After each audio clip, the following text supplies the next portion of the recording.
Par nature, nous sommes ennemis de Dieu. Romains 8, 7. L'homme charnel est celui qui possède une nature humaine ordinaire. La parole de Dieu déclare: la pensée de la chair est inimitié contre Dieu.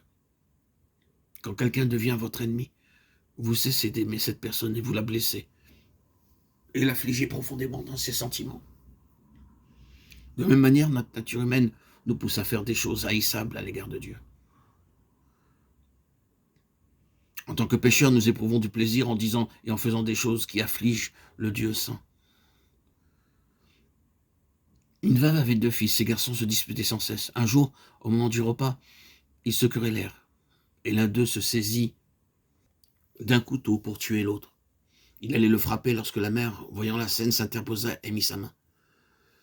Le couteau tranchant fit saigner sa main. Les 2 garçons cessèrent de se disputer. Après quelques mois, ils recommencèrent à se quereller. Alors la mère leur dit: « Mes enfants, regardez cette blessure à ma main. Lorsque vous vous querellez, c'est moi que vous blessez le plus. » Et cela n'est-il pas vrai à l'égard de Dieu?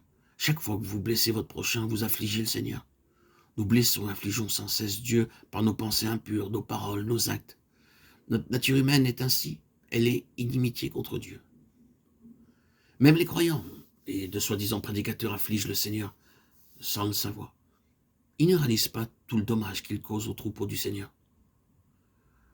Supposez que des enfants pénètrent dans un jardin et commencent à arracher les fleurs et les feuilles en dévastant le jardin. Que ressentira le jardinier? Que de peine il s'est donné pour l'ensemencer et pour l'arroser. Il sera très affligé. Mais les vilains garnements ne s'en soucieront guère. Dieu est amour, et il désire tout accorder pour que nous puissions jouir de son amour et être bénis. Nous blessons et affligeons Dieu continuellement. Nous ne réalisons pas combien Dieu nous aime. Pas un homme ni une femme ne peuvent nous aimer comme Dieu nous aime. Mais nous n'y prêtons aucune attention et nous négligeons son amour. Chaque être humain change, qu'il soit un père, une mère, un frère ou une sœur, un enfant ou un ami, une épouse ou un mari. Leur amour aussi change. Mais l'amour de Dieu ne changera jamais. Même si nous sommes par nature ennemis de Dieu, disant et faisant des choses qui les affligent et qui le blessent, il continue de nous aimer, de nous chercher. Toujours à nouveau, il vient vers nous en plaidant: « Mon fils, ma fille, donne-moi ton cœur. » Or, pourquoi fait-il cela? Parce qu'il veut faire de nous le nouvel homme.